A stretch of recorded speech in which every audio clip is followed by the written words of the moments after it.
લક્ષ્ય ન્યૂઝ, એક નજર, એક લક્ષ્ય. ધ્રાંગધ્રાના શિલ્પકારના કામનું લિમ્કા બુક ઇન્ડિયામાં સ્થાન. ધ્રાંગધ્રાના શિલ્પકારો દ્વારા રાજ્ય તેમજ અન્ય રાજ્યોમાં મંદિરો બનાવે છે. સેન્ડસ્ટોન નામના પથ્થર તેમજ આરસમાંથી વિવિધ કૃતિઓ બનાવી. ધ્રાંગધ્રાના સોમપુરા શિલ્પકારોની પથ્થરની કલાકારી દેશ વિદેશમાં અનેક મંદિરો આવેલા છે. ત્યારે શિલ્પકાર વિજયભાઈ સોમપુરાએ ધ્રાંગધ્રાના પથ્થરમાંથી પાણીમાં તરતી કૃતિઓ બનાવતા લિમ્કા બુક ઓફ રેકોર્ડમાં સ્થાન મળ્યું છે.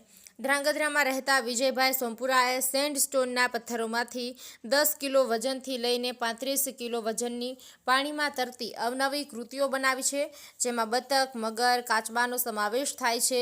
વિજયભાઈ સોમપુરા પોતે છેલ્લા ઘણા વર્ષથી પથ્થર ઘડવાનું કામ કરે છે અને પથ્થરોમાંથી વિવિધ ભગવાનની મૂર્તિઓ તેમજ મંદિર બનાવે છે.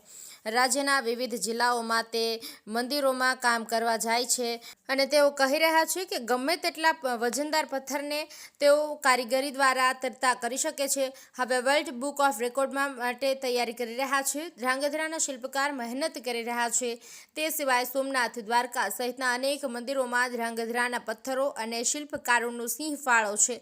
વિજયભાઈ પણ પોતે શિલ્પી કામ કરી રહ્યા છે. સાથે આવું કંઈક અલગ કરવા માટે તે કાર્ય કરી રહ્યા છે. હાલ પોતાના દીકરાને પણ આ શિલ્પી કામ શીખડાવી રહ્યા છે અને તે પણ આ શિલ્પી કામ કરી રહ્યા છે. આગામી દિવસોમાં ગિનીસ બુકમાં પણ વિજયભાઈની કારીગરીને સ્થાન મળે તેવી એમની ઈચ્છા છે.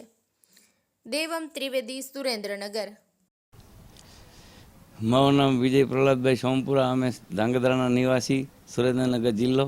અમે સોમપુરા બ્રાહ્મણ જ્ઞાતિમાંથી આવી છીએ અને આ એક અમે મંદિરના શિલ્પકામ, મંદિરો બનાવવાના કામ કરી છીએ.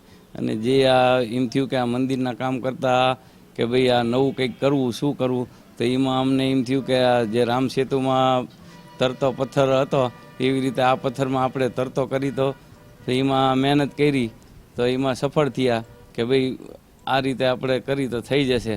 તો એવી રીતે અમે કર્યું તો એમાં સફળ થઈ ગયા. અને અમે એમાં એ પથ્થરની તમે નાની કાંકરી પાણીમાં નાખો તો પણ ડૂબી જાય.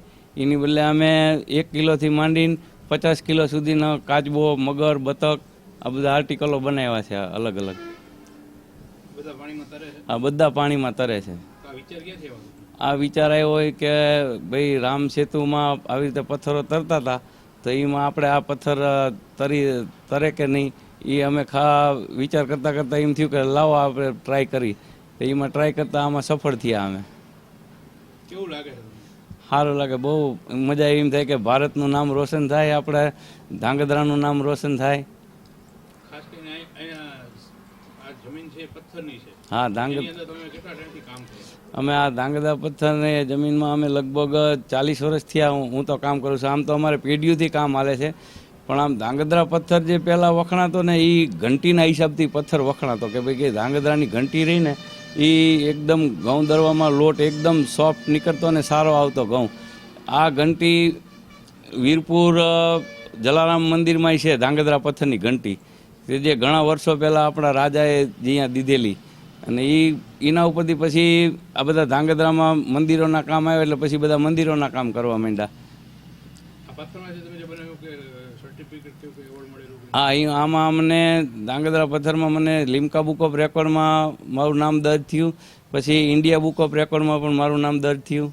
અને આ અમે 2009ની સાલમાં બનાવ્યો તમે.